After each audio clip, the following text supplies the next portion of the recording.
ദൈവനാമത്തിന് മഹത്വം ഉണ്ടായിരിക്കട്ടെ. നമ്മൾ ഇന്ന് പ്രധാനമായും ചിന്തിക്കുവാനായിട്ട് പോകുന്നത്, കഴിഞ്ഞ ദിവസങ്ങളിൽ ഒരു വീഡിയോ കാണുവാൻ ഇടയായി. ആ വീഡിയോയോട് ബന്ധപ്പെട്ടാണ് ഇന്ന് സംസാരിക്കുവാനായിട്ട് ആഗ്രഹിക്കുന്നത്. പ്രധാനമായിട്ടും ഇന്ന് വ്യാഖ്യാതാക്കളുടെ എണ്ണം വളരെ കൂടിയിരിക്കുന്ന ഒരു കാലഘട്ടത്തിലാണ് നമ്മൾ ജീവിക്കുന്നത് എന്നുള്ളതാണ് നമുക്ക് മനസ്സിലാക്കാനായിട്ട് കഴിയുന്ന ഒരു വാസ്തവം എന്ന് പറയുന്നത്. അപ്പോൾ ഒരു വാക്യത്തിനാണെങ്കിൽ 1000 അല്ലെങ്കിൽ അതിലേറെ വ്യാഖ്യാനങ്ങളുമായി ഓരോ ദിവസവും ഓരോ ആൾക്കാർ നമ്മുടെ ഇടയിലേക്ക് വരുന്നുണ്ട്. അപ്പോ ചിലര് അതിനെ പലതരത്തില് വ്യാഖ്യാനിക്കാറുണ്ട്, പല വാക്യങ്ങളെ എടുത്തുകൊണ്ട്. അപ്പോൾ യോഹന്നാന്റെ സുവിശേഷം നമ്മൾ വായിക്കുമ്പോൾ അവിടെ കാണുന്നത് 10-ാം അധ്യായം 8-ാം വാക്യത്തിൽ പറയുന്നുണ്ട്, എനിക്ക് മുമ്പേ വന്നവരെല്ലാം കള്ളന്മാരും കവർച്ചക്കാരും ആകുന്നു. ആടുകളോ അവരുടെ വാക്ക് കേട്ടില്ല. ഞാൻ വാതിലാകുന്നു. എന്നിലൂടെ കിടക്കുന്നവൻ രക്ഷപ്പെടും. അവൻ അകത്ത് വരികയും പുറത്തു പോവുകയും മേച്ചിൽപ്പുറം കണ്ടെത്തുകയും ചെയ്യും. മോഷ്ടിക്കുവാനും കൊല്ലുവാനും മുടിക്കുവാനും അല്ലാതെ കള്ളൻ വരുന്നില്ല. അവർക്ക് ജീവൻ ഉണ്ടാകുവാനും സമൃദ്ധിയായി ഉണ്ടാകുവാനുമാണ് ഞാൻ വന്നിരിക്കുന്നതെന്ന് കർത്താവ് പറയുന്നു. ഞാൻ നല്ല ഇടയനാകുന്നു. നല്ല ഇടയൻ ആടുകൾക്ക് വേണ്ടി തൻ്റെ ജീവനെ കൊടുക്കുന്നു. അപ്പോൾ ഞങ്ങളുടെ വിഷയവും അത് തന്നെയാണ്. ഇടയൻ എന്നൊരു വിഷയത്തെ കുറിച്ചാണ് ഞങ്ങൾ ഇന്ന് പ്രധാനമായും ചിന്തിക്കുവാനായിട്ട് പോകുന്നത്. അപ്പൊ അതിനെ ആസ്പദമാക്കിയിട്ട് ഒരു വീഡിയോ ഉണ്ട്. ആ വീഡിയോ നമുക്ക് ഒന്ന് കണ്ടിട്ട് മടങ്ങി വരാം.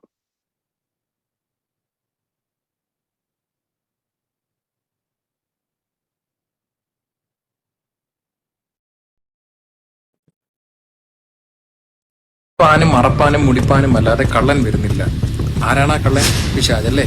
ആക്ച്വലി പിശാച് തന്നെയാണോ അവിടെ ഉദ്ദേശിച്ചിരിക്കുന്ന കള്ളൻ, അതോ വേറെ വല്ലവരും ആണോ? യഥാർത്ഥത്തിൽ നമ്മൾ ഗോസ്പലോ ലേഖനങ്ങളോ അതിൻ്റെ അകത്ത് ഒരു വാക്യം എടുത്തിട്ട് വ്യാഖ്യാനിക്കാനായിട്ട് ഇരുന്നു കഴിഞ്ഞാൽ അതിൻ്റെ പ്രോപ്പറായിട്ട് ഇന്റർപ്രിട്ടേഷൻ നമുക്ക് പുറത്തു കൊണ്ടുവരാനായിട്ട് പറ്റത്തില്ല.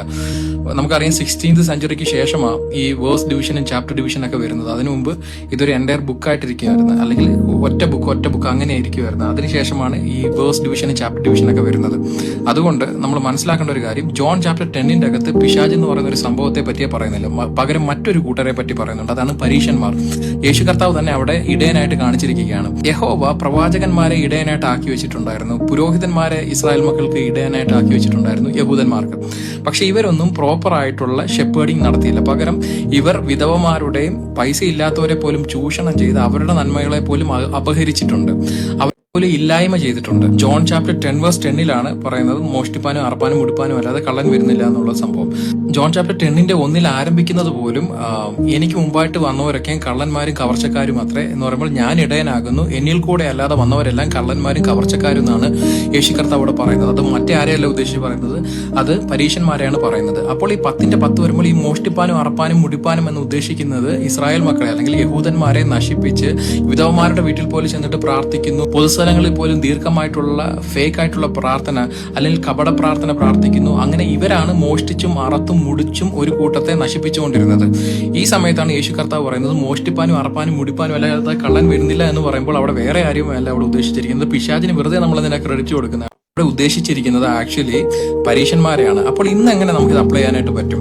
എന്തെങ്കിലും കള്ളത്തരങ്ങൾ പറഞ്ഞോ അല്ലെങ്കിൽ നിന്റെ പണം കണ്ട് നിന്നെ സ്വാധീനിച്ച് നിന്റെ നന്മയെ അപഹരിക്കാനായിട്ട് ആരെങ്കിലും ആഗ്രഹിക്കുന്നെങ്കിൽ, പാസ്റ്റർമാരോ പുരോഹിതന്മാരോ എൽഡർമാരോ സഹോദരന്മാരോ സഹോദരിമാരോ ആരെങ്കിലും നിന്റെ ബ്ലെസ്സിങ് കണ്ടിട്ട് അല്ലെങ്കിൽ നിന്റെ പണം കണ്ടിട്ട് നിന്നെ അപഹരിച്ച് അല്ലെങ്കിൽ നിന്നോട് കള്ളപ്രവചനം പറഞ്ഞോ കള്ള ദൂതടിച്ചോ എന്തെങ്കിലും പറഞ്ഞിട്ട് നിന്റെ പൈസ അടിച്ചു മാറ്റാനായിട്ട് ശ്രമിക്കുന്നെങ്കിൽ അവരാണ് യഥാർത്ഥ കള്ളന്മാര്. അവരെയാണ് സൂക്ഷിക്കേണ്ടത്. മനസ്സിലായോ? അതുകൊണ്ട് we should need A spirit of discernment. ഏത് പിശാചിൽ നിന്നുള്ളതും ഏത് ദൈവത്തിൽ നിന്നുള്ളതെന്ന് നമുക്ക് വ്യക്തമായിട്ട് മനസ്സിലാക്കാനായിട്ട് സാധിക്കണം. ഇതാണ് ഈ വാക്യത്തിന്റെ യഥാർത്ഥ അർത്ഥം. മോഷ്ടിപ്പാനും അറപ്പാനും മുടിപ്പാനും അല്ലാതെ കള്ളൻ വരുന്നില്ല എന്ന് പറയുമ്പോൾ നമ്മുടെ നന്മയെ അപഹരിക്കാനായിട്ട് പ്രാർത്ഥനയുടെ മറവിൽ ആര് വന്നാലും അവരാണ് യഥാർത്ഥ കള്ളന്മാർ. God bless you. അപ്പോൾ വീഡിയോ എല്ലാവരും ശ്രദ്ധിച്ചു കാണുമല്ലോ. വീഡിയോയിൽ അദ്ദേഹം ഉടനീളം പറയുന്ന ഒരു കാര്യം എന്ന് പറയുന്നത്, ശാസ്ത്രിമാരാണ് ഈ പറയുന്ന കള്ളന്മാര് എന്ന് അദ്ദേഹം അവിടെ പറയുകയുണ്ടായി. അപ്പോ നമ്മൾ ഇതിനെക്കുറിച്ച് വ്യാഖ്യാന സംബന്ധമായിട്ട് ചിന്തിക്കുമ്പോൾ തന്നെ ഇതിന്റെ ഒരു പശ്ചാത്തലം നമ്മൾ ആദ്യം തന്നെ മനസ്സിലാക്കേണ്ട ഒരു വാസ്തവം തന്നെയാണ്. ഈ പശ്ചാത്തലത്തെ കുറിച്ച് നമ്മൾ കാണുമ്പോൾ അത് യോഹന്നാന്റെ സുവിശേഷം 10-ാം അധ്യായത്തിൽ കർത്താവ് നല്ല ഇടയൻ എന്ന് പറഞ്ഞുകൊണ്ടാണ് ആരംഭിക്കുന്നത്. അപ്പം സങ്കീർത്തനക്കാരനായ ദാവീദ് തന്റെ 23-ാം സങ്കീർത്തനത്തിൽ 1-ാം വാക്യത്തിൽ എഴുതുന്നു, യഹോവ എന്റെ ഇടയനാകുന്നു, എനിക്ക് മുട്ടുണ്ടാകുകയില്ല എന്ന് പറയുന്നുണ്ട്. അപ്പം ആ യഹോവയെ കുറിച്ച് നമ്മൾ പ്രധാനമായും ചിന്തിക്കുമ്പോൾ തന്നെ യേശുക്രിസ്തു, അതായത് തൃത്വവാദികളാണെങ്കിൽ അവർ പറയും, എന്താ പറയുന്നത്, രണ്ടാമത്തെ വ്യക്തിത്വമാണ് ഈ പറയുന്ന യേശുക്രിസ്തു. അപ്പൊ രണ്ട് യഹോവമാര് ശരിക്കും ഈ തൃത്വക്കാർക്കുണ്ട് എന്നുള്ളതാണ് വാസ്തവം എന്ന് പറയുന്നത്. അപ്പം ഈ ഇടയൻ ആരാണ് എന്ന് ഇന്നും ആർക്കും വളരെ ക്ലിയർ ആയിട്ട് അറിയില്ല എന്നുള്ളതാണ് വാസ്തവം എന്ന് പറയുന്നത്. അപ്പം യഹോവ ഒരു ഇടയനും യേശുക്രിസ്തു ഒരു ഇടയനും എന്നുള്ള രണ്ട് രീതിയിലാണ് നമുക്ക് കാണാനായിട്ട് കഴിയുന്നത്, അല്ലെ? അതുകൊണ്ടാണ് തൃത്വക്കാർ പോലും രണ്ടാമത്തെ വ്യക്തിയാണ് വന്നതെന്നും ആ രണ്ടാമത്തെ വ്യക്തിയാണ് ഇടയനെന്നും പറയാറുണ്ട്. അല്ലെങ്കിൽ അത് പുത്രനെ കുറിച്ചാണ് പറഞ്ഞതെന്നും പറയാറുണ്ട്. അപ്പൊ സത്യത്തിൽ നമ്മൾ ചിന്തിക്കുമ്പോൾ തന്നെ നമുക്ക് രണ്ട് ഇടയന്മാരുണ്ടോ, അതോ പുത്രനാണോ ഇടയൻ എന്നുള്ളതാണ് ഇന്ന് എനിക്ക് നമ്മുടെ ജോയ് പാസ്റ്ററോട് ചോദിക്കാനുള്ള ചോദ്യം എന്ന് പറയുന്നത്. ജോയ് പാസ്റ്റർ കേൾക്കുന്നുണ്ടോ എന്നുള്ളതാണ് ഞാൻ അറിയുന്നത്.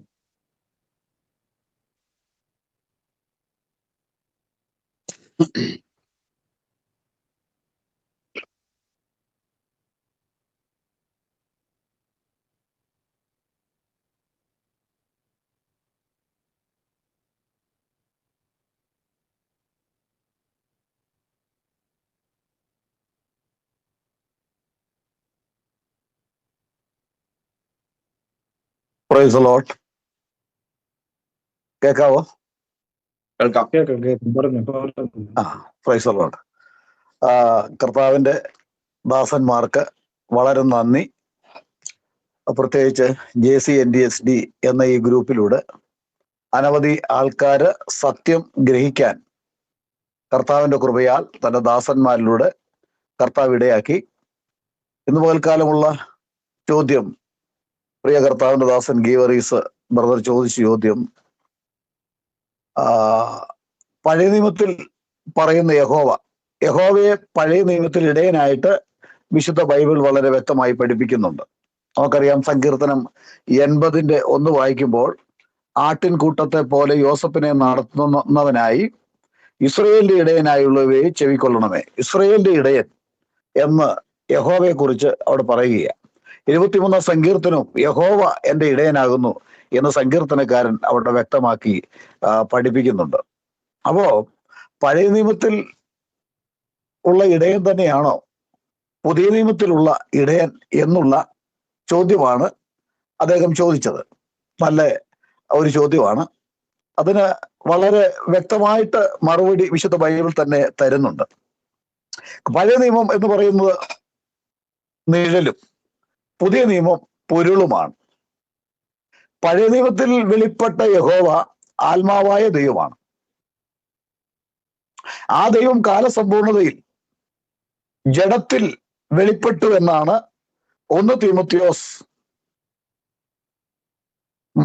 3:16 നമ്മൾ വായിക്കുമ്പോൾ നമുക്ക് കാണുവാൻ കഴിയുന്നത്. ദൈവം ജഡത്തിൽ വെളിപ്പെട്ടു. ഏതു ദൈവം എന്ന് ചോദിക്കേണ്ട കാര്യമില്ല. തൃത്വക്കാരോട് ചിലപ്പോൾ ചോദിക്കണമായിരിക്കും, ഏത് ദൈവമാണ് വെളിപ്പെട്ടത്? പിതാവായ ദൈവമാണോ, അതോ പുത്രനായ ദൈവമാണോ, അതോ പരിശുദ്ധാത്മാവായ ദൈവമാണോ വെളിപ്പെട്ടത് എന്ന് തൃത്വക്കാരോട് ചോദിക്കണം. കാരണം അവർക്ക് 3 ദൈവമുണ്ട്. ദൈവത്തിന് 3 ആളത്വങ്ങളുണ്ട്. അവർക്ക് വ്യക്തമായിട്ട് അവരത് പഠിപ്പിക്കുന്നുണ്ട്. ചില 10 പേരോട് ചോദിച്ചാൽ 10 വിധത്തിലാണ് പഠിപ്പിക്കുന്നത് എന്നുള്ളത് മറ്റൊരു യാഥാർത്ഥ്യം. എങ്കിലും പഴയ നിയമത്തിൽ വെളിപ്പെട്ട ദൈവം ഏകനാകയാൽ ഇസ്രായേലെ കേൾക്കാൻ, യഹോവ നമ്മുടെ ദൈവമാകുന്നു, യഹോവ ഏകൻ തന്നെ. ബൈബിളിൽ യഹോവ ഏകൻ എന്ന് പറയുമ്പോൾ ആ യഹോവ തന്നെയാണ് ദൈവം.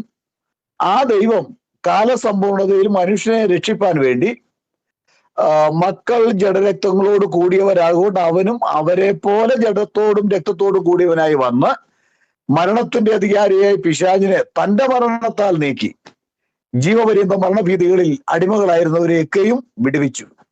അപ്പൊ അതേ ദൈവം തന്നെയാണ് പുതിയ നിയമത്തിൽ കടന്നു വന്നത്. അത് വ്യക്തമായി പഴയ നിയമം അത് വ്യക്തമാക്കുന്നുണ്ട്. പുതിയ നിയമം അത് വ്യക്തമാക്കുന്നുണ്ട്. പഴയ നിയമത്തിൽ വ്യക്തമാക്കുന്നു. പഴയ നിയമത്തിൽ അനേക പ്രവചനങ്ങളുണ്ട്. ആരാണ് ഇവിടെ വരുന്നതെന്ന്? യെശയ്യാ 25:9 പ്രവാചകൻ പറയുന്നത്, യഹോവയാണ് രക്ഷകനായിട്ട് വരാൻ പോകുന്നത്. അപ്പൊ യഹോവ എന്ന് പറയുന്ന ദൈവം ആത്മാവാണ്. അവൻ ആത്മാവായിട്ടല്ല ഇവിടെ വന്നത്. എന്ന് പറഞ്ഞാൽ ആത്മാവ് അദൃശ്യനായിട്ടല്ല ഇവിടെ വന്നത്. കർത്താവായ യേശു ഒരിക്കൽ പറഞ്ഞു, കാണാത്തവർ കാണുവാൻ ഞാൻ ലോകത്തിലേക്ക് വന്നിരിക്കുന്നു. കാണാത്തവർ കാണുവാൻ. യേശു ക്രിസ്തുവിനെ കാണാനായിട്ട് അനേകർ ആഗ്രഹിച്ചു, അവർക്ക് കഴിഞ്ഞില്ല. നിങ്ങളുടെ കണ്ട ഭാഗ്യമുള്ളത്. അപ്പൊ പഴയ നിയമത്തിലെ യഹോവ തന്നെയാണ് പുതിയ നിയമത്തിൽ. നമുക്ക് ബൈബിളിലൂടെ വായിക്കുന്ന അവസരത്തിൽ പഴയ നിയമത്തിൽ അതേ ഇടയൻ, യഹോവ ഇടയനായി യഹോവ എന്റെ ഇടയനാകുന്നു എന്ന് പറയുമ്പോൾ, പുതിയ നിയമത്തിലേക്ക് കടന്നു വരുമ്പോൾ ഞാൻ നല്ല ഇടയനാകുന്നു,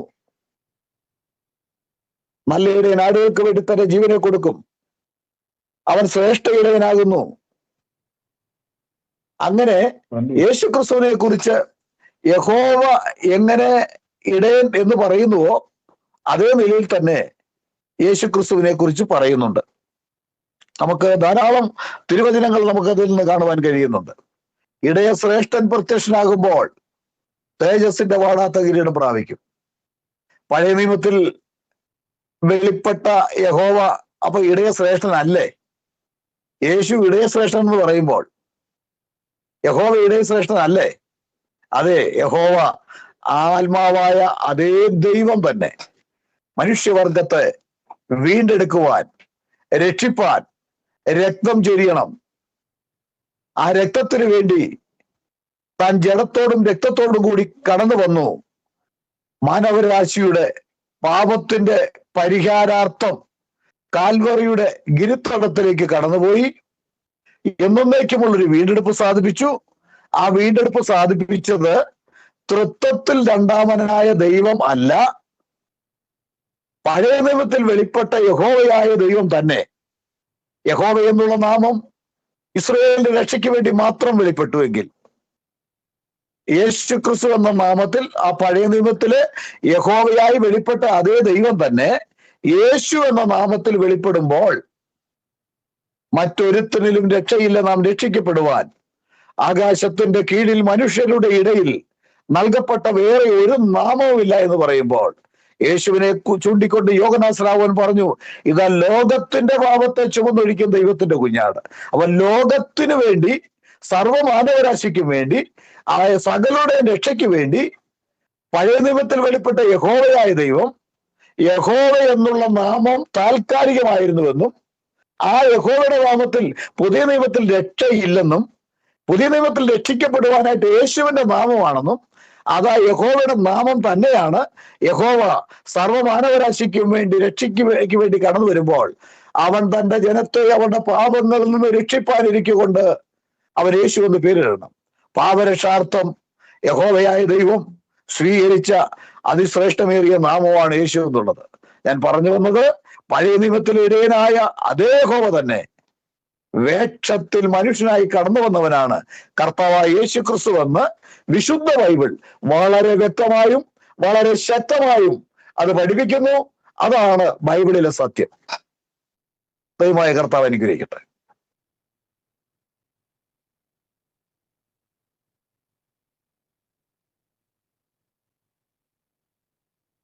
ഗീവർഗീസ് ഉണ്ടോ അവിടെ? ഗീവർഗീസിന്റെ കണക്ഷന് ചെറിയ പ്രശ്നമുണ്ട് എന്ന് തോന്നുന്നു. അപ്പൊ അടുത്ത ചോദ്യം ചോദിക്കാൻ ആഗ്രഹിക്കുന്ന പാസ്റ്റർ ജോസിനോടാണ്. യെഹെസ്കേൽ 34 നമ്മൾ കാണുന്നു, യോഹന്നാന്റെ സുവിശേഷം 10-ാമത്തെ അധ്യായത്തിൽ പറഞ്ഞതുപോലെ തന്നെ ഇസ്രായേലിലെ ഇടയന്മാർ തെറ്റിപ്പോയി എന്ന് പറയുന്നുണ്ട്. അപ്പോൾ എന്ത് തെറ്റാണ് ഈ ഇസ്രായേലിലെ ഇടയന്മാർക്ക് പറ്റിയിരുന്നത്? ആരാണ് പിന്നെ അവരെ മാറ്റി ഈ ഇടയനായിട്ട് ഈ ലോകത്തിൽ കടന്നു വന്നത് എന്നുള്ള വ്യാഖ്യാനമാണ് ചോദിക്കുന്നത്. എന്താന്ന് വെച്ച് കഴിഞ്ഞാൽ പല കാര്യങ്ങളും അദ്ദേഹം പറയുന്നുണ്ടെങ്കിലും ഈ പരീശന്മാരിലും ശാസ്ത്രിമാരിലും ഉള്ള ഏത് ആത്മാവാണ് യേശു ക്രിസ്തുവിൽ കൂടെ സംസാരിച്ചത് എന്നുള്ള ആ ഒരു നല്ലൊരു കോണ്ടെക്സ്റ്റിൽ കൂടെ നമുക്ക് മറ്റുള്ളവർക്ക് മനസ്സിലാക്കി കൊടുക്കാം ആരാണ് ഈ നല്ല ഇടയൻ എന്ന്. കർത്താവിന്റെ തിരുനാമത്തിന് സ്തോത്രം. ചോദിച്ച ചോദ്യത്തിന് നന്ദി പറയുന്നു.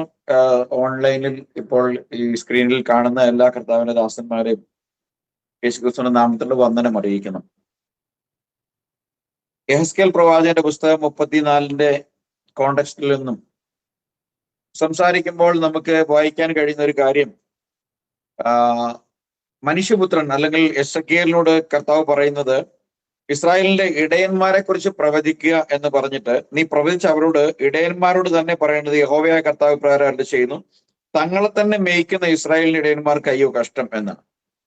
അപ്പം തങ്ങളുടെ തന്നെ ആവശ്യങ്ങൾക്ക് വേണ്ടി, തങ്ങളുടെ തന്നെ ഭൗതിക നന്മയ്ക്ക് വേണ്ടി, തങ്ങളുടെ തന്നെ പ്രശസ്തിക്ക് വേണ്ടി,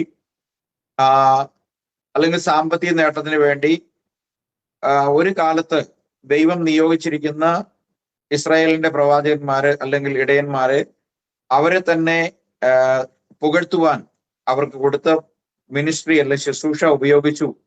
അതുകൊണ്ട് ദൈവം അവരിൽ നിന്ന് നീക്കി കളഞ്ഞിട്ട് വേറൊരു ഇടയന് കൊടുക്കുമെന്നുള്ളതാണ് നമ്മൾ ആ പ്രവചന പുസ്തകത്തിൽ കാണുന്നത്. എന്നാൽ പുതിയ നിയമത്തിലേക്ക് വരുമ്പോൾ യോഹന്നാന്റെ സുവിശേഷത്തിൽ പറയുന്നത്, ഞാൻ നല്ല ഇടയനാകുന്നു, ഞാൻ ആടുകൾക്ക് വേണ്ടി ജീവനെ കൊടുക്കുന്നു എന്നാ പറയുന്നത്.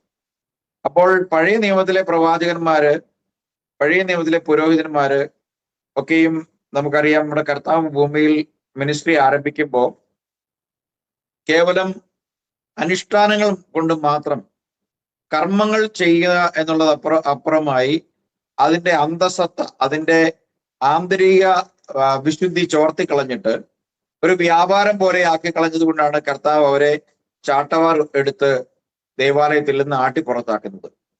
ദൈവത്തിന്റെ ആലയം, എന്റെ പിതാവിന്റെ ആലയം സകല ജനത്തിനുള്ള പ്രാർത്ഥനാലയം എന്ന് വിളിക്കപ്പെടും എന്ന് പറഞ്ഞ് നിങ്ങളോ അത് കള്ളന്മാരുടെ ഗുഹയാക്കി തീർത്തു. അന്ന് കർത്താവ് പറയുന്നത്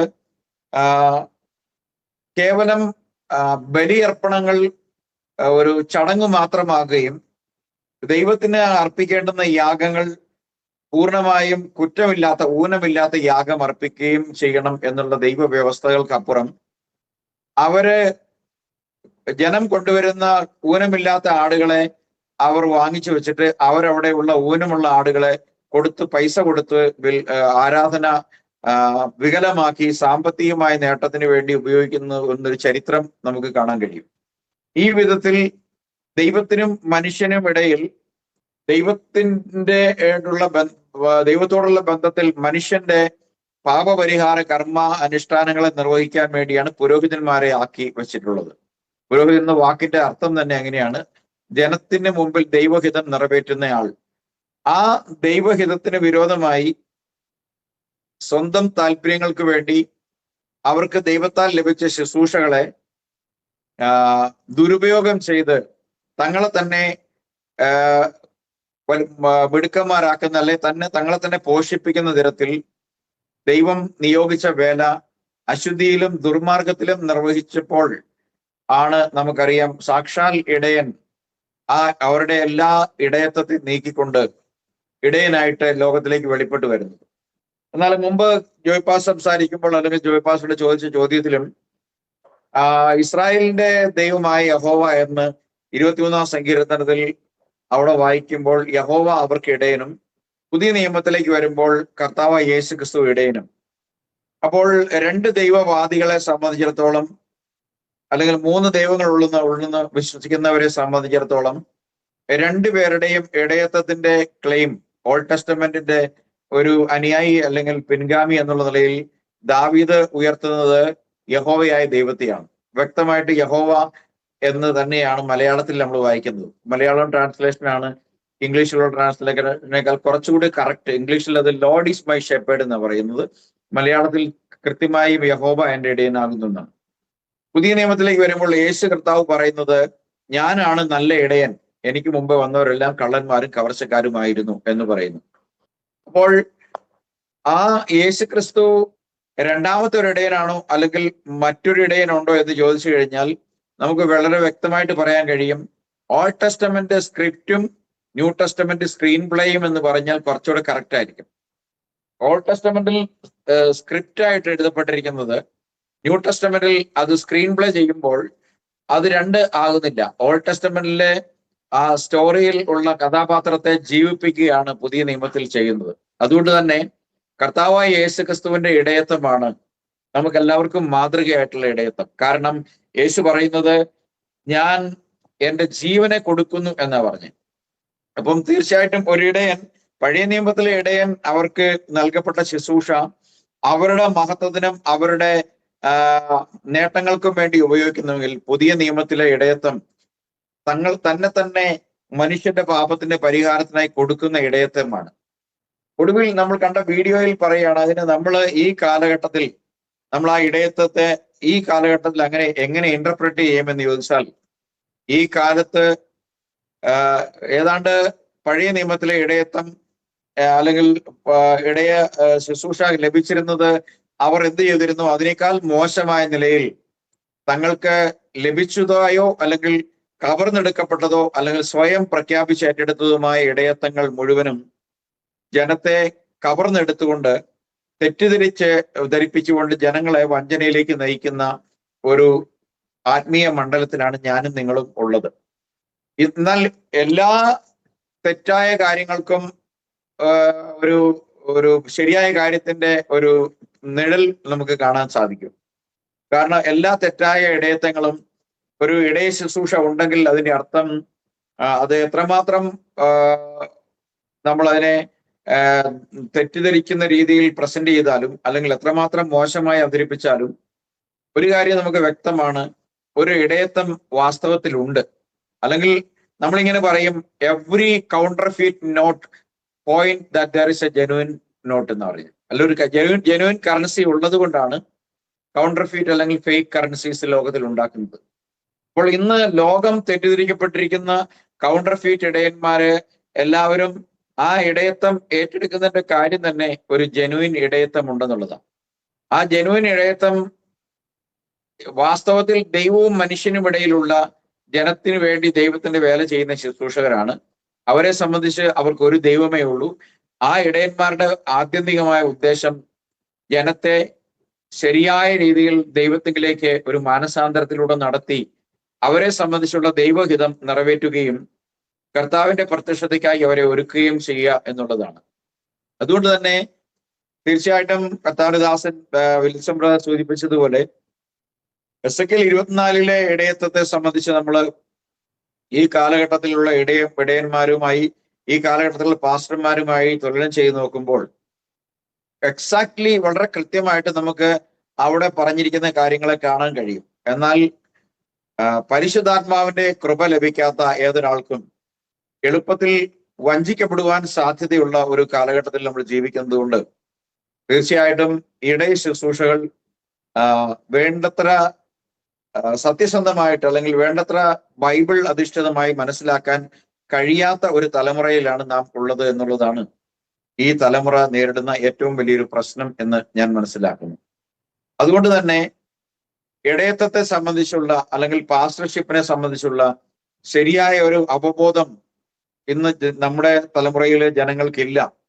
അവരുടെ മുമ്പിൽ അവർ കാണുന്ന പാസ്റ്റർമാരെ അവരുടെ നന്മകളുടെ അടിസ്ഥാനത്തിൽ അല്ലെങ്കിൽ അവരുടെ കരുതലിന്റെ അടിസ്ഥാനത്തിൽ അല്ലെങ്കിൽ അവരുടെ സോഫ്റ്റ്നെസിന്റെ അടിസ്ഥാനത്തിൽ മാത്രം അവരെ ചെറുതും വലുതുമായി അല്ലെങ്കിൽ ഇഷ്ടമുള്ളവരും ഇഷ്ടമില്ലാത്തവരുമായി തരംതിരിക്കുന്നുവെങ്കിലും ആത്യന്തികമായി ദൈവവേലയുമായി ബന്ധത്തിലുള്ള അവരുടെ ഇടയ ശുശ്രൂഷ തികച്ചും ദൈവവചനത്തിന്റെ അധിഷ്ഠിതമായി അടിസ്ഥാനപരമായ ഏകസത്യ ദൈവ വിശ്വാസത്തിൽ ഊന്നിക്കൊണ്ട് ശരിയായ ഇടയത്വം അവർ നിർവഹിക്കുന്നുണ്ടോ ഇല്ലയോ എന്നുള്ളതാണ് ഇന്ന് ഏറ്റവും അധികമായി പരിശോധിക്കപ്പെടേണ്ടുന്ന സത്യം എന്നുള്ളതാണ് ഈ കാര്യവുമായിട്ട് ബന്ധപ്പെട്ട് എനിക്ക് പറയാനുള്ളത്. Thank you pastor Jose. നമ്മൾ കണ്ടു അവിടെ കർത്താവ് ലൂക്കോസിന്റെ സുവിശേഷം 24-ാമത്തെ അധ്യായത്തിൽ പറയുന്നത്, സകല പ്രവാചകന്മാരും എന്നെക്കുറിച്ച് സംസാരിച്ചു, അവർക്ക് അവരുടെ കണ്ണുകളെ തുറന്ന് സത്യത്തെ കാണുവാൻ, സത്യത്തെ ഗ്രഹിക്കുവാൻ മോശ മുതൽ സകല പ്രവാചകന്മാരും യേശു ക്രിസ്തുവിനെ കുറിച്ച് സംസാരിച്ചു എന്ന് നമ്മൾ കാണുന്നു. അതുപോലെ തന്നെ യെഹെസ്കേൽ 34 പരീശന്മാരും ശാസ്ത്രിമാരും പോലെ ആയിരിക്കുന്ന ഇടയന്മാർ അവര് ചെയ്യേണ്ട കാര്യങ്ങൾ ആടിനു വേണ്ടി ചെയ്യാത്തത് കൊണ്ട് അവരെ മാറ്റി ദൈവം തന്നെ ഇടയനാകുന്നു എന്നുള്ള ആ ഒരു വലിയ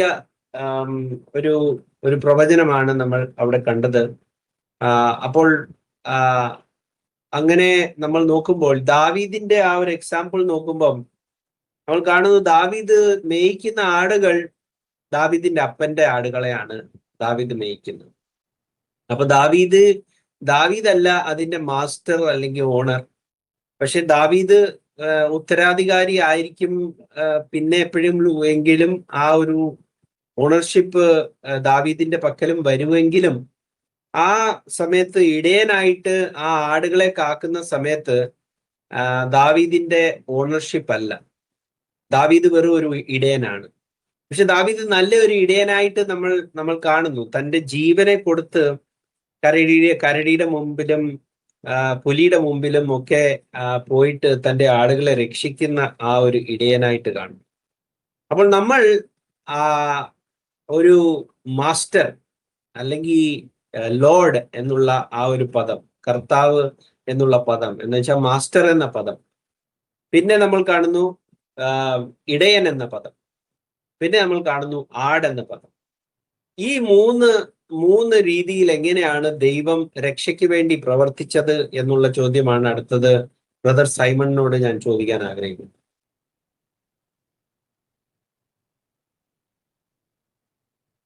പ്രൈസ് ദി ലോർഡ്. നല്ലൊരു ചോദ്യമാണ്. വളരെ ഒരു ഇൻഡെപ്ത് അറിവുള്ളവർക്ക് ഈ 3 ഡിഫറൻസ് മനസ്സിലാക്കാൻ ഒക്കത്തുള്ളൂ. അതിനുവേണ്ടി നമ്മളുടെ ശരീരത്തിന് തന്നെ 3 ഭാഗം ഉണ്ടെന്നുള്ള കാര്യം മിക്ക ആൾക്കാർക്കും അത് അറിയത്തില്ല. Body, soul and spirit. Okay, അപ്പം നമ്മള് മനസ്സിലാക്കേണ്ട ഒരു കാര്യം എന്ന് പറഞ്ഞാൽ, ലോർഡ് എന്ന് പറയുമ്പോഴത്തേക്ക് ദൈവത്തിന്റെ ആത്മാവ് എന്ന് പറഞ്ഞാൽ ദൈവം എന്ന് പറഞ്ഞാൽ ദൈവം ആത്മാവാണ്. അപ്പം ആ ദൈവമാണ് നമ്മളുടെ ലോർഡ് എന്നുള്ള ഒരു അറിവ്. ഓക്കെ, ആ ലോർഡ്. അപ്പൊ ആ ലോർഡുമായിട്ടുള്ള കണക്ഷനാണ് മനുഷ്യന്റെ ജീവിതത്തിനകത്തുള്ള ഏറ്റവും ഇമ്പോർട്ടന്റ് ഒരു ഭാഗം. അതാണ് നമ്മൾ സ്പിരിറ്റ് വെച്ച് ഉദ്ദേശിക്കുന്നത്. ദൈവത്തിന്റെ ഭാഗം, നമ്മളിലുള്ള ദൈവത്തിന്റെ ഭാഗം. നമ്മളൊരു കണ്ടെയ്നർ ആണ്, അതിനകത്ത് ദൈവത്തിന്റെ ഉള്ള ഭാഗം. പിന്നെ നമ്മളെ ഈ ലോകത്തിൽ നയിക്കുന്ന നമ്മളുടെ സോൾ. ഓക്കെ, നമ്മളുടെ ഫിസിക്കൽ അല്ലാത്ത നമ്മളുടെ ബോഡിയുടെ ഒരു വെർച്വൽ സൈമൺ. ഇപ്പം ഞാൻ എൻ്റെ എക്സാമ്പിൾ പറയുകയാണെങ്കിൽ, പിന്നെ എൻ്റെ ഒരു ഫിസിക്കൽ ഫോം ഉണ്ട്, എൻ്റെ ബോഡി. ഓക്കെ, അപ്പം ആ ബോഡി എന്ന് പറഞ്ഞു കഴിഞ്ഞാൽ ലാമ്പുമായിട്ട് നമ്മൾ അതിനെ കമ്പയർ ചെയ്യാൻ. ലാമ്പ് എന്ന് പറഞ്ഞു കഴിഞ്ഞാൽ പെർഫെക്റ്റ് സാക്രിഫൈസിനെയാണ് ഉദ്ദേശിക്കുന്നത്. എന്ന് പറഞ്ഞാൽ ഞാൻ ഇപ്പൊ ഒരു കുറ്റം ഇല്ലാത്ത ഒരു കുഞ്ഞാട് എന്ന് പറയുമ്പോഴത്തേക്ക് എന്ന് പറഞ്ഞാൽ ഇന്നിൽ ലൗകിക രീതിയിൽ അല്ലെങ്കിൽ ഒരു രീതിയിലും എനിക്കൊരു ഊനില്ലാത്ത എന്ന് പറഞ്ഞാൽ നമ്മൾ പഴയ നിയമത്തിൽ കാണുമ്പോഴത്തേക്ക് ഒരു യാഗം നടത്തണമെങ്കിൽ ആ യാഗത്തിന് വേണ്ടി കൊണ്ടുവരുന്ന ഒരു യാഗവസ്തുവിന് ഒരു ഊനും ഇല്ലാത്ത ആയിരിക്കണം. എന്ന് പറഞ്ഞാൽ ഒരു തെറ്റും അല്ലെങ്കിൽ ഒരു പറയുവാണെങ്കിൽ എന്തുവാ പെർഫെക്റ്റ് ആയിരിക്കണം. ഒരു കുറവില്ലാത്ത ഒരു ഇതായിരിക്കണം. അപ്പം ലൗകിക രീതിയിൽ ലാമ്പ് എന്ന് പറഞ്ഞാൽ ജീസസ് ക്രൈസ്റ്റിന് ലാമ്പ് ഓഫ് ഗോഡ് എന്ന് നമ്മൾ പറയുമ്പോഴത്തേക്ക് മനുഷ്യനായിട്ടുള്ള യേശു, മനുഷ്യനായിട്ട് എന്ന് പറഞ്ഞാൽ ലോകത്തിൽ മേരിയുടെ മകനായിട്ടുള്ള യേശുവിൽ ഒരു ഊനുമില്ല, ഒരു കുറ്റവും ഇല്ല, ഒരു പാപവും ചെയ്യാത്ത ഒരു വ്യക്തി. പക്ഷേ അതിനെ നയിക്കുന്നത് ദൈവത്തിന്റെ എന്ന് പറഞ്ഞാൽ സ്പിരിറ്റ് ഓഫ് ക്രൈസ്റ്റ് എന്ന് പറയുന്നത്, സ്പിരിറ്റ് എന്ന് പറഞ്ഞാൽ അത് ക്രൈസ്റ്റ് ആണല്ലോ. മഷിയായിട്ട് നമ്മളുടെ മുമ്പിൽ യേശു കൂടെ നിൽക്കുമ്പോഴത്തേക്ക് നമ്മൾ സ്പിരിറ്റ് ഓഫ് ക്രൈസ്റ്റിന് ബൈബിളിനകത്ത് വായിക്കുമ്പോഴത്തേക്ക് ഈ ക്രിസ്തുവിന്റെ ആത്മാവിന്റെ കാര്യമാണ് പറയുന്നത്. അതാണ് നമ്മളെ നയിക്കുന്നത്. അതാണ് ഷെപ്പേർഡ് എന്ന് ഉദ്ദേശിക്കുന്നത്. ഓക്കെ, പക്ഷേ ഈ ഷെപ്പേർഡിന്റെ റോൾ എന്തുവാ? അത് ഊനമില്ലാത്ത കുഞ്ഞാട് എന്ന് പറയുമ്പോഴത്തേക്ക് യാഗ വസ്തുവായിട്ട് വരുമ്പോഴത്തേക്ക് അതിനെ നയിക്കുന്നത് എന്ന് പറഞ്ഞു കഴിഞ്ഞാൽ എന്തോ ഷെപ്പേർഡിന്റെ റോൾ എന്തോ ഉദ്ദേശിക്കുന്നത് ഞാൻ മാസ്റ്ററിന് വേണ്ടി വർക്ക് ചെയ്തുകൊണ്ട് ആ കുഞ്ഞാടിനെ സൂക്ഷിക്കുന്ന അല്ലെങ്കിൽ കുഞ്ഞാടിന് വേണ്ടി സ്വന്തം ജീവൻ കൊടുക്കുന്ന ഒരു റോളാണ് ഷെപ്പേർഡിന്റെ ഉള്ളത്. അപ്പം ഷെപ്പേർഡിന്റെ റോളിനകത്ത് ഈസ് ബേസിക്കലി ജീസസ് ക്രൈസ്റ്റ് എന്ന് പറഞ്ഞു കഴിഞ്ഞാൽ ജീസസിന്റെ സോളിനെയാണ് റിപ്രസെന്റ് ചെയ്തത്. അപ്പം സ്പിരിറ്റ് ഓഫ് ക്രൈസ്റ്റ് എന്ന് പറഞ്ഞു കഴിഞ്ഞാൽ എൻ്റെ ഇപ്പം നമ്മൾ പറയുവാണെങ്കിൽ സൈമൺ ഉണ്ടെങ്കിൽ സൈമണിന്റെ ഒരു സ്പിരിച്വൽ ഫോം ഉണ്ടെങ്കിൽ അങ്ങനെ തന്നെ ക്രിസ്തുവിന്റെ സ്പിരിച്വൽ ഫോമിനെയാണ് അത് റിപ്രസെന്റ് ചെയ്യുന്നത്. പക്ഷേ അത് ഏത് ഫോമാണ്? ദൈവത്തിന്റെ ഫോം അല്ലയോ എന്ന് ചോദിച്ചു കഴിഞ്ഞാൽ ആണ്. അത് തന്നെ ഗോഡ് ഇസ് സ്പിരിറ്റ്. ആ സ്പിരിറ്റിന്റെ ഒരു മാനിഫെസ്റ്റേഷൻ മാത്രമാണ് മനുഷ്യനിൽ. ദൈവത്തിന്റെ ഫുൾ ആത്മാവ് മനുഷ്യന് വരാൻ ഒക്കുമെന്ന് ചോദിച്ചു കഴിഞ്ഞാൽ ഇല്ല. ഓക്കെ. അപ്പൊ ആ ഒരു ഷെപ്പേർഡ് എന്ന് പറഞ്ഞു കഴിഞ്ഞാൽ ലോർഡ് ഈസ് മൈ ഷെപ്പേർഡ് എന്ന് പഴയ നിയമത്തിൽ പറയുന്നത്, ലോർഡ് ഈസ് ഷെപ്പേർഡ് എന്ന് പറയുമ്പോഴത്തേക്ക് കർത്താവാണ് നമ്മളുടെ ഷെപ്പേർഡ്, അത് സ്പിരിച്വൽ വേയില്. പക്ഷെ ക്രൈസ്റ്റിന്റെ കേസിനകത്ത് ജീസസ് വന്നിട്ട് കൂടെ സംസാരിക്കുമ്പോഴത്തേക്ക് he is led by the Spirit of the Lord. Okay. And because Jesus is both Lord and Christ. ആ ഒരു അറിവ് എന്ന് പറഞ്ഞാൽ ജീസസ് തന്നാണ് ആ സർവന്റും, ജീസസ് തന്നെയാണ് ആ മാസ്റ്ററും, ജീസസ് തന്നെയാണ് ഷെപ്പർഡും, ജീസസ് തന്നെയാണ് ആ ഗോഡ് എന്നുള്ള ആ ഒരു അറിവാണ് ഈ മൂന്നിനെ കണക്ട് ചെയ്യുന്നത്. പറഞ്ഞാൽ ഒരു നല്ല കുഞ്ഞാടാണ്, ഒരു കുറ്റം ലൗകിക രീതിയിൽ മനുഷ്യനായിട്ട് ഒരു കുറ്റം കാണാത്ത ഒരു കുഞ്ഞാട് എന്ന് പറഞ്ഞാൽ പെർഫെക്റ്റ് സാക്രിഫൈസ്. ആ കുഞ്ഞാടിനെ നയിച്ച സ്പിരിറ്റ്, അത് ക്രൈസ്റ്റ്, സ്പിരിറ്റ് ഓഫ് ക്രൈസ്റ്റ്. ആ സ്പിരിറ്റ് ഓഫ് ക്രൈസ്റ്റ് നമുക്ക് വരുമ്പോഴാണ് we are called sons of God. ആ സൺഷിപ്പിനെയാണ് നമ്മൾ ചെയ്യുന്നത്. നമ്മളുടെ ഒബീഡിയൻസ് വരുന്നത് when we were led by the Lord spirit, we are called sons of God. അപ്പം ഈ ഒരു രീതിയിലാണ് എനിക്കത് ഡിഫറൻഷിയേറ്റ് ചെയ്യാൻ ഒക്കുന്നത്. അപ്പം ഇത് മൂന്നാണോ എന്ന് ചോദിച്ചു കഴിഞ്ഞാൽ അല്ല. ഞാൻ ആദ്യം എക്സ്പ്ലെയിൻ ചെയ്ത പോലെ തന്നെ ബോഡി, സോൾ ആൻഡ് സ്പിരിറ്റിന്റെ രീതിയിൽ വരുന്ന ആ കുഞ്ഞാടിന്റെ പേര് അതാര കുഞ്ഞാട്? യേശു. അതിനെ നയിച്ച ഷെപ്പേർഡിന്റെ പേര് എന്തുവാ? അതും യേശു. നമ്മളുടെ സർവശക്തനായ ദൈവം ആരാന്ന് ചോദിച്ചു കഴിഞ്ഞാൽ അതും യേശുവാണ്. അതുകൊണ്ടാണ് ഭൂമിയിലും ഭൂമിയുടെ കീഴെയും അതോ ലോകത്തും എല്ലാം ഏറ്റവും മേലായ നാമം വരുമ്പോൾ യേശു ക്രിസ്തു നാമം വരുന്നത്. He has different roles. അത് കുഞ്ഞാടും പ്രീസ്റ്റ് ആണെങ്കിൽ പ്രീസ്റ്റിന്റെ റോളുണ്ട്, ഷെപ്പേർഡിന്റെ റോളുണ്ട്, ഗോഡിന്റെ റോളുണ്ട്. അപ്പം ഒരു ടെമ്പിളിനെ അപേക്ഷിച്ച് വരാണെങ്കിൽ അവിടെയൊക്കെ യൂസ് ചെയ്യുന്ന സാധനം എന്തുവാ? ഒരു സാക്രിഫൈസ് ഉണ്ട്, അതും ജീസസ് ആണ്. ആ സാക്രിഫൈസിനെ ഇത്രയും ഈ ലെവൽ വരെ കൊണ്ടുവന്ന ആരാ? ഷെപ്പേർഡ് ഉണ്ട്. അപ്പൊ ആ ഷെപ്പേർഡും അവിടെ തന്നെ ഉണ്ട്. ഈ സാക്രിഫൈസിന് വേണ്ടി കൊണ്ടുവന്നേക്കുന്ന ഷെപ്പേർഡും അവിടെ തന്നെ ഉണ്ട്. ആ സാക്രിഫൈസ് എടുക്കുന്നത് അല്ലെങ്കിൽ സാക്രിഫൈസ് ചെയ്യുന്നത് ഹൈ പ്രീസ്റ്റ് ആണ്, അതും ജീസസ് ക്രൈസ്റ്റ് ആണ്. ആർക്ക് വേണ്ടി സാക്രിഫൈസ് കൊടുക്കുന്നത്? അതും ജീസസ് ക്രൈസ്റ്റ് ആണ്, കർത്താവായ യേശു ക്രിസ്തു തന്നെ. Okay, thank you very much. Thank you very much. Final ഒരു ചോദ്യം ആർക്കെങ്കിലും ഒരാൾക്ക് ആൻസർ തരാം. ഞാൻ ചോദിക്കുന്ന ചോദ്യം എന്ന് വെച്ച് കഴിഞ്ഞാൽ, എങ്ങനെയാണ് ഒരു പിതാവിന് തന്നെ മകനാകുവാൻ സാധിക്കുന്നത്? ആ പിതാവിന് തന്നെ മഹാപുരോഹിതനാകുവാൻ സാധിക്കുന്നത്? ആ പിതാവ് തന്നെ എങ്ങനെയാണ് കുഞ്ഞാടുമാകാൻ സാധിക്കുന്നത്? ഇത് മാനുഷികമായി നമ്മൾ നോക്കുമ്പം അത് പ്രാവർത്തികമല്ല. അപ്പൊ എങ്ങനെയാണ് വചനം നമ്മൾ ഇതിനെ കാണുന്നത് എന്നുള്ള ചോദ്യമാണ് ചോദിക്കാൻ ആഗ്രഹിക്കുന്ന. ആർക്കെങ്കിലും ഉത്തരം പറയാം?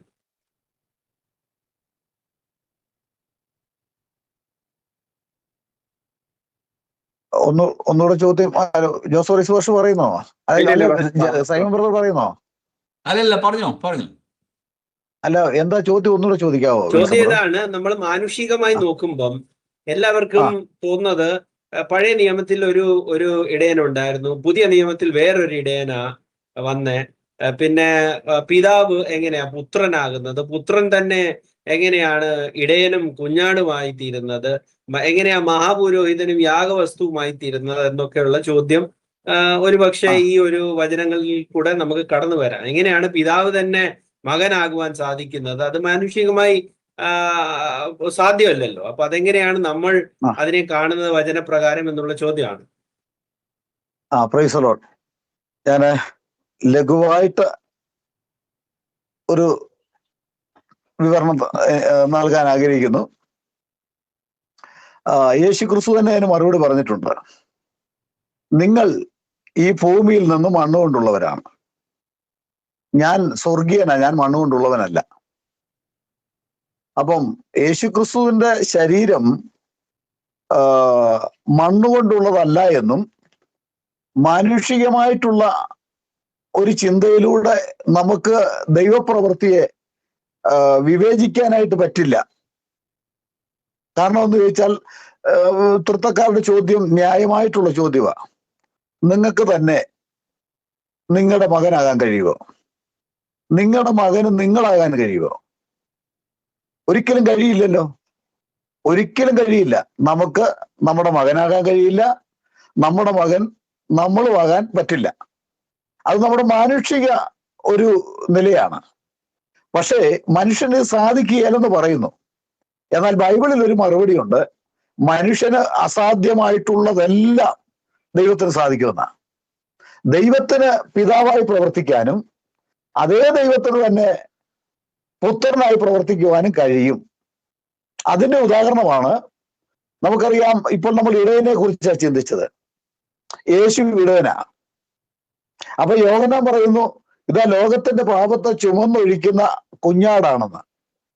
എങ്ങനെ ഒരുവന് ആടാകാനും, ആടെന്ന് പറഞ്ഞാൽ യാഗവസ്തു, അവൻ തന്നെ പിന്നെ ഒരുവൻ ആടാകാനും അവൻ തന്നെ ആ ആടിനെ മേയിക്കുന്ന ഇടയനാകാനും എങ്ങനെ കഴിയും?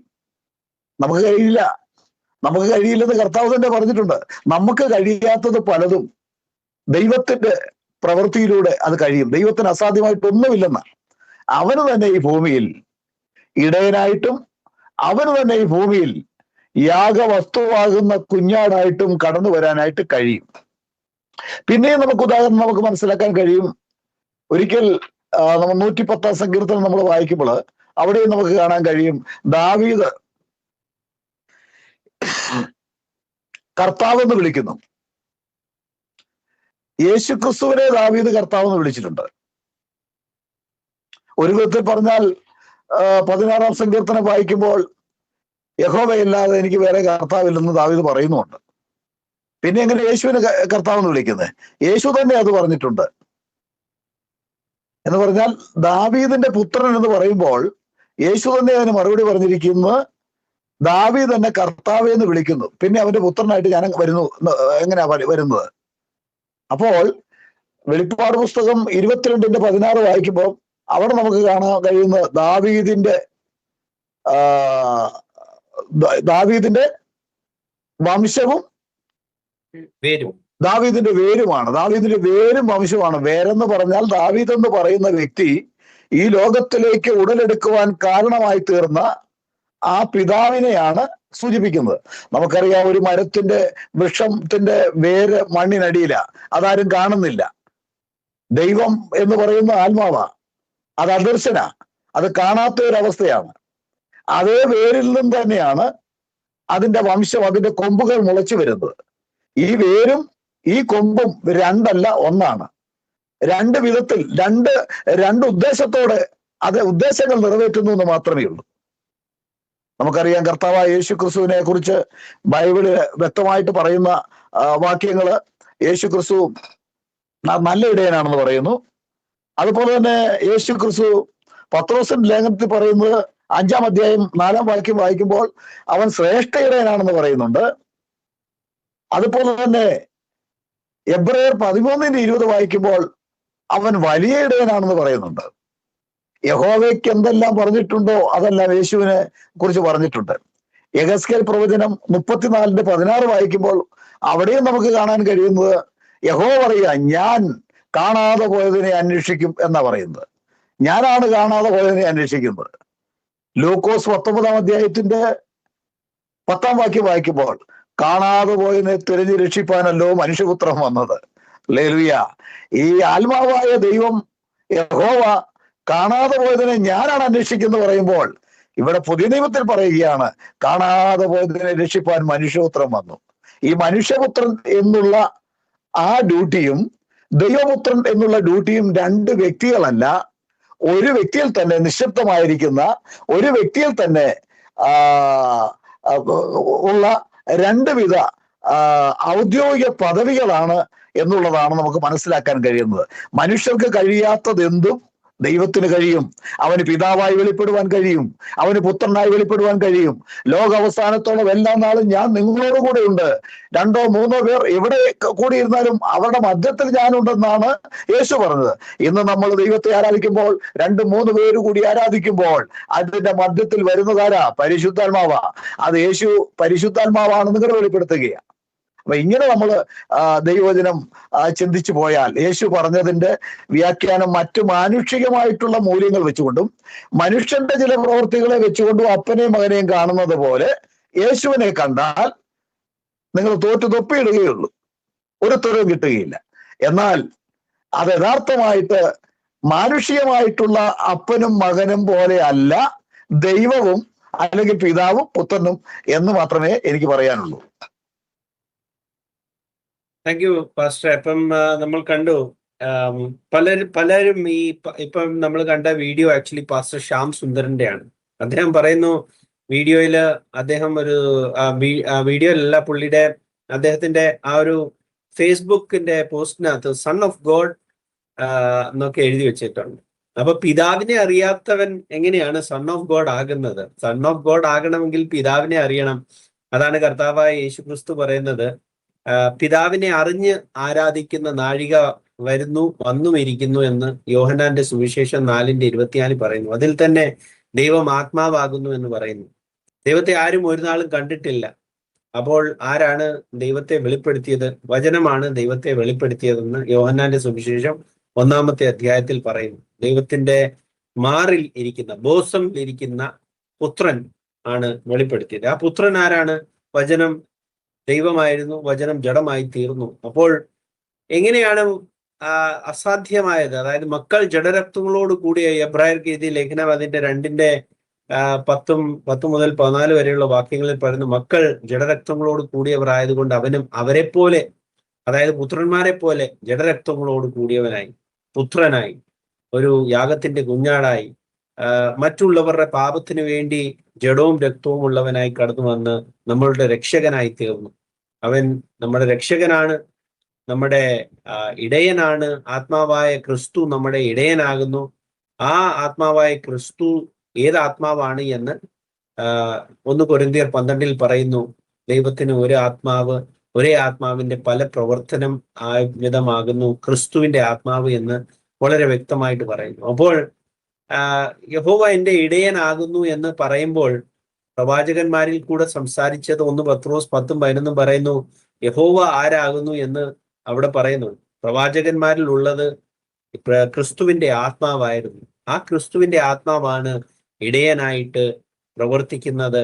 ആ ഇടയനാണ് വെളിപ്പാടായിട്ട് മനുഷ്യൻ, വേഷത്തിൽ മനുഷ്യൻ എന്ന വെളിപ്പാടിൽ നിന്നപ്പോൾ പറഞ്ഞത്, ഞാൻ തന്നെ നല്ല ഇടയൻ.